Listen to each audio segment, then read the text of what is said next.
You know what you're here for, right? Come on. What do you see? What do you think you see here? What do you think this is? What do you think it is? Where do you think we are right now?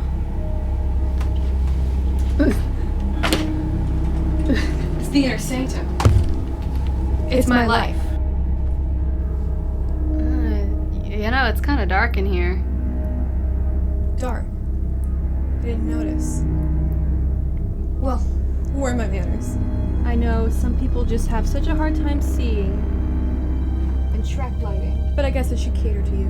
Huh. Is that better? Yeah. Alright. What would our world be like without Shrek? It's an important part of my life. Excuse me, Chica. If you're like me, Shrek is important to you. It's an important part of the animation industry as we know it. And it was really important for animation, children's animation, in the early 2000s. So sometimes we think to ourselves, and by we I mean me, what would our world be like had Shrek not existed the way we know it today? Well, there's a few ways that it couldn't have existed, and there's a handful of lefts and rights that we could point to. But my inciting incident of choice today is that day that Katzenberg and Mike Eisner had that big blowout because Katzenberg desperately wanted to be president of the company, and Eisner said no. And so they broke up. It was so sad. It was one of the worst breakups of the early 2000s because we thought they'd be together forever. It was just a match made in heaven. Two horrible, horrible white men. But from that, obviously, wonderful things happened. Katzenberg went off and he met up with Steven Spielberg, you know who that is, and David Geffen, you don't know who that is. I don't know who that is. I didn't Google it. They together formed DreamWorks, SKG. Those are their last names. It's like a little group project. I don't know if you knew that, but that's what that stands for. This is the three of them together. I believe this is David Geffen, obviously Katzenberg, and Steven Spielberg. As we know, DreamWorks' entire presence in the animation industry, as we know, is because of Shrek. This type of computer-generated animation was really unheard of in this medium. It was kind of considered to be, like, pretty funky to work with, you know, and obviously people were working with it. I know Pixar was working with it to make Toy Story, but not the way Shrek was working with it. Pixar was working with it, and they specifically made Toy Story because they didn't have the technology to make the textures that DreamWorks had. And that's what makes it different, which is why I have a hard time comparing the existence of Shrek to the existence of Toy Story. Why did I choose Katzenberg's part in this as a pivotal point in history? Well, one fateful day, John H. Williams, not to be confused with composer John Williams, came in one day with this little book here. His kids were reading it. They thought it was interesting. He thought it was a very interesting character, just waiting for a great movie. And he brought it in one day, and it caught Katzenberg's attention. He thought it was interesting too, and he said, we should make this a movie. And had Katzenberg not been there that day, it might have stayed in Steven Spielberg's files until it rotted. Oh, what's that? Spielberg's files? Well, we should back up a bit. The year is 1991. Steven Spielberg has just bought the rights to Shrek by William Steig. He wants to make a traditionally animated film with Bill Murray and Steve Martin. Bill Murray as Shrek, Steve Martin as Donkey. Now, we really don't know what would have gone into this film. I don't know if he had a story in mind. I don't care. But what I do know is that that film wouldn't have worked. It would have been terrible. I like Bill Murray and Steve Martin, don't get me wrong, but to make this a traditionally animated movie, especially in the early 90s, everyone would have gone to a traditionally animated kids movie thinking this is going to be a Disney movie. Even if it came from Steven Spielberg, they would think it was going to be in the kind of realm of a Disney movie.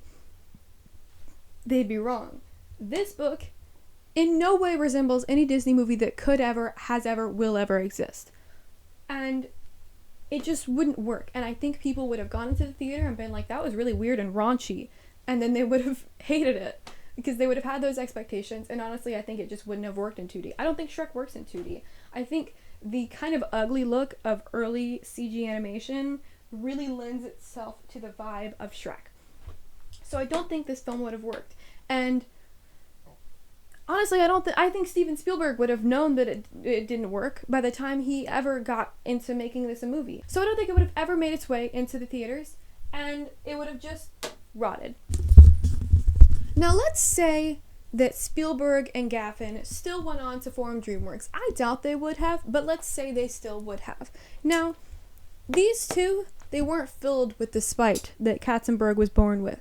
They weren't filled with that spite. Especially they weren't filled with spite for Disney and for Mike Eisner. And so, honestly, even if they did end up being like John H. Williams, that's what we call you around the office. The guy that brought in this book, we want to make a movie out of this. It wouldn't have been Shrek as we know it. It just wouldn't have. The original plan for Shrek was for it to be some sort of strange motion capture thing, and I just don't know if that would have worked at all. And I think they would have gotten frustrated, and I don't think they would be filled with so much spite to fuel them to make it work as Katzenberg had. And so I don't think it would have been made. And even if it was made, it would not be the same movie because Shrek is so defined by its spoof on Disney. Shrek is so defined by spite against Disney that the main villain of the first movie is literally a short Mike Eisner. You know why Farquaad's short?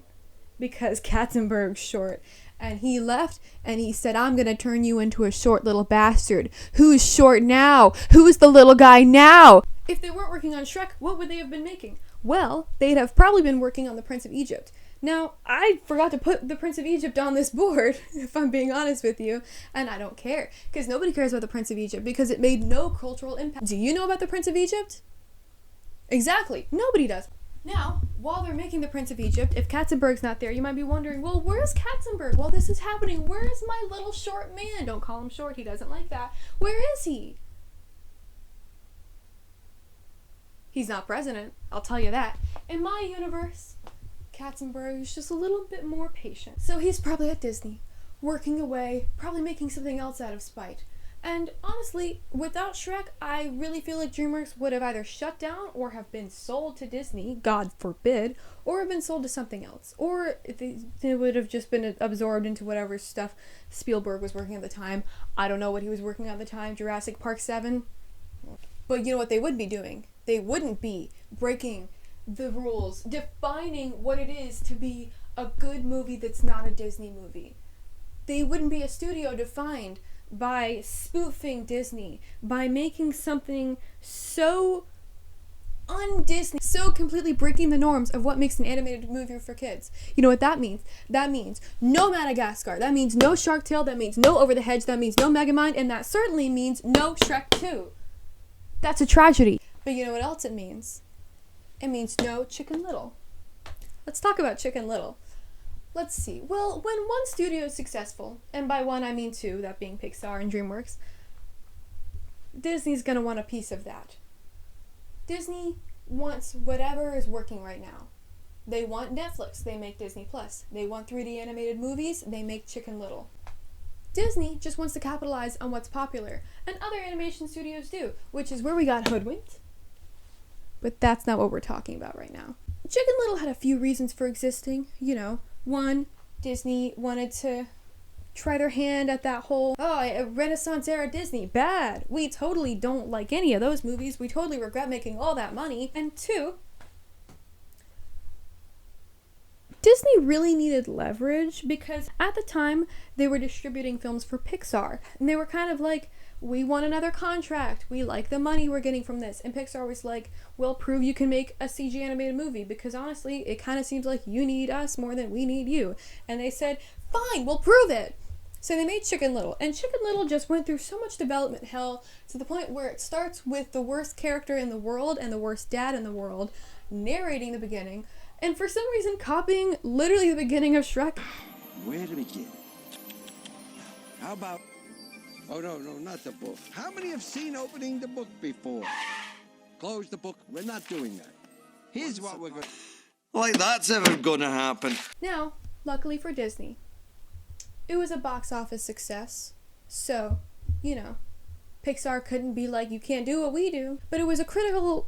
I don't know if this was stated anywhere in the official statements, but Chicken Little really wants to be a DreamWorks film. I'm sure a lot of you don't know that Chicken Little is even a Disney movie. You might have thought it was a DreamWorks movie this whole time because it has that vibe where it's about anything but humans and there's no musical numbers or anything like that, and it's also kind of bad because, you know, it's in the vein of these two, and those two are not very good movies. I know a lot of people like Over the Hedge. I don't really like it that much. It wants to be funny and strange and unexpected, and it wants to subvert your expectations, but overall, it's at best nonsensical, and at worst, it's like the most frustrating film I've ever watched. Now, there's no telling what would have become of Chicken Little had they not been trying so hard to impress Pixar and so hard to be DreamWorks.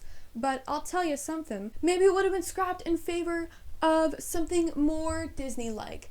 Maybe they would have stuck to their guns. And maybe Chicken Little would have been a girl voiced by Holly Hunter. As it is, I don't hate Zach Braff as Chicken Little, and I honestly think that his voice kind of adds to the whole vibe of the movie, and I don't hate it. I don't hate that Zach Braff is Chicken Little.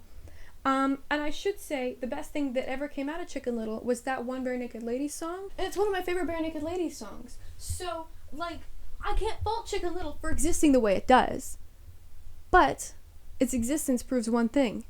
Disney was really scrambling to get a hold of that Shrek mold. I don't know if you know this, but Disney was in a bad place when they were making Chicken Little. This had to do well at the box office. Mike Eisner, when he said Chicken Little can't be a girl, he had a couple reasons. He said, well, when you're a boy and you're short, you get made fun of. Alright, fine. And his other reasoning was that he thought that boys would see a movie where a girl was playing the main character and not want to watch it. Now, he was wrong because Frozen, but let's say he was right. Maybe he was right at that time. Maybe at the time that was the whole demographic that they should have been shooting for. Maybe they were right to make Chicken Little boy. Maybe without Shrek existing, they wouldn't have been trying so hard to reach for that boy demographic because Shrek is very much geared toward little boys, even though I'm living proof that it's for everyone. Maybe they would have been like, yeah, Chicken Little can be a girl, it'll be Holly Hunter. Maybe he would have been right, and it would have bombed at the box office. Now had it have bombed at the box office, well, there's no telling what would have happened. Maybe they would have gone bankrupt. Maybe Pixar would have bought them.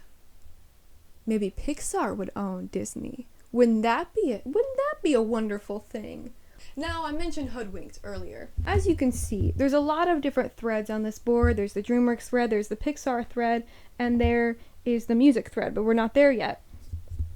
Hoodwinked is a bit of an outlier. I'm sure there were other popular, inexplicably even, popular films at the time that really capitalized on that fairy tale spoof genre that Shrek made so popular with the kids. But Hoodwinked is a great example of it because Hoodwinked really shouldn't have worked. It shouldn't have made as much money as it did. I don't even know how it got this cast. Anne Hathaway plays the main character. Patrick Warburton's in there. Someone else. Those are the only two names I remember. Hoodwinked, I should say, was specifically written to kind of try not to be too much like Shrek. Director Corey Edwards has said that he intentionally wanted the humor and tone to deviate from Shrek a little bit. So they didn't want any magic. And he wanted it to be less cynical. He thought the cynicism of Shrek was bad for the youth or something. I don't know. But intentional deviation from Shrek is still derivative of Shrek. Because it's still about Shrek, baby. It's still about Shrek. You can't escape it. This board can't escape Shrek. It lives here. It lives in Shrekland. Now.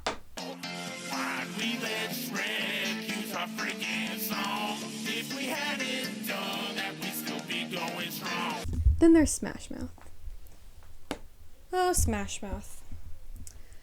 What you could have been without Shrek hindering your status. Maybe you could have been the Beatles. Maybe you could have... What's important about Smash Mouth is this tweet.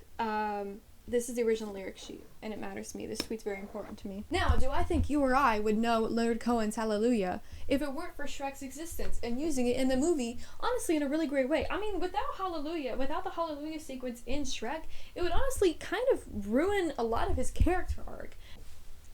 Without Shrek, this Pentatonix cover would not exist. This is just a picture of Pentatonix at some award show. That says Grammy Awards. They didn't win a Grammy. That's ridiculous. There's too many of them.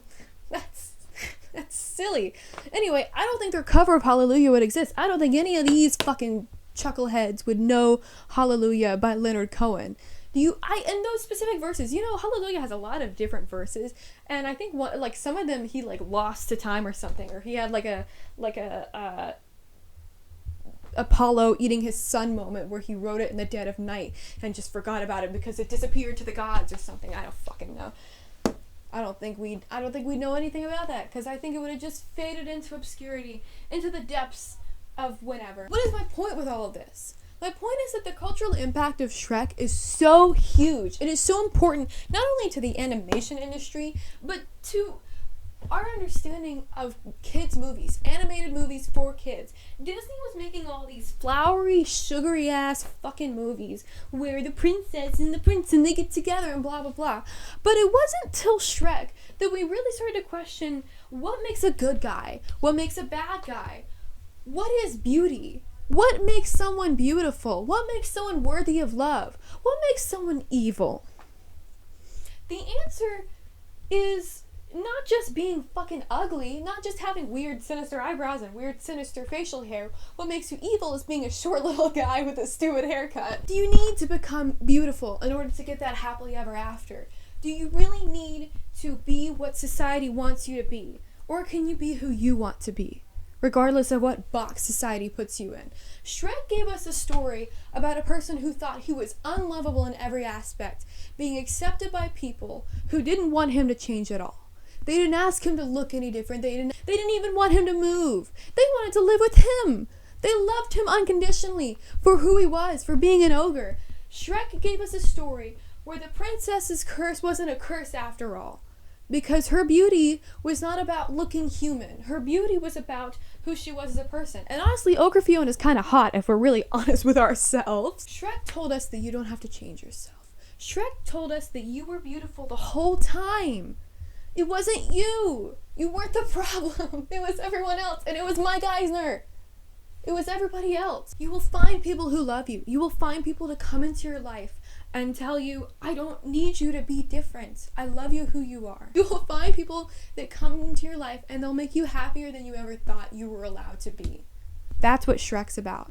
Furthermore, Shrek 2 taught us if you had any questions about whether Fiona was really happy being an ogre, Shrek 2 told us Fiona is happy. Nothing shakes her love for Shrek. There is nothing that happens in this movie where she's like, maybe I don't love Shrek after all. The whole time, Shrek's imposter syndrome is the whole conflict. He's in conflict with himself. Because honestly, the fairy godmother, she might have exacerbated his imposter syndrome.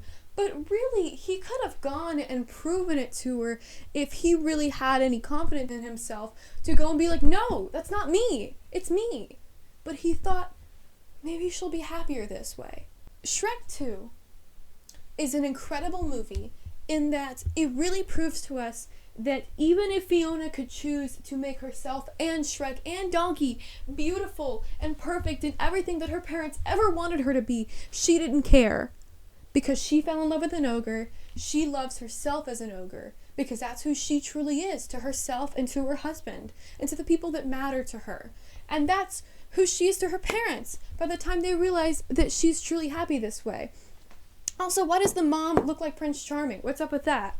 There's something going on there. Megamind is about taking control of your fate. It's in your hands. It's up to you. Megamind is about becoming who you feel like you want to be in your heart, not what stupid prison you were born into. I don't know why they'd keep a baby in a prison and like make him a prisoner. He was a baby. That made no sense. Megamind is about you breaking beyond the box the society puts you in and people who matter seeing you for who you really are. Megamind is about the fact that women don't owe you affection just because you are nice to them.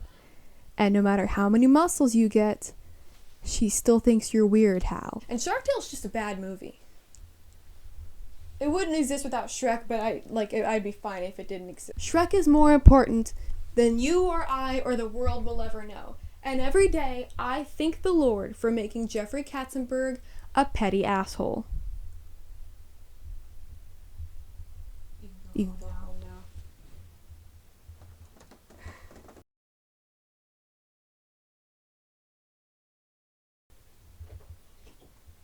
I'm done. I slashed your tires. You're gonna have to walk.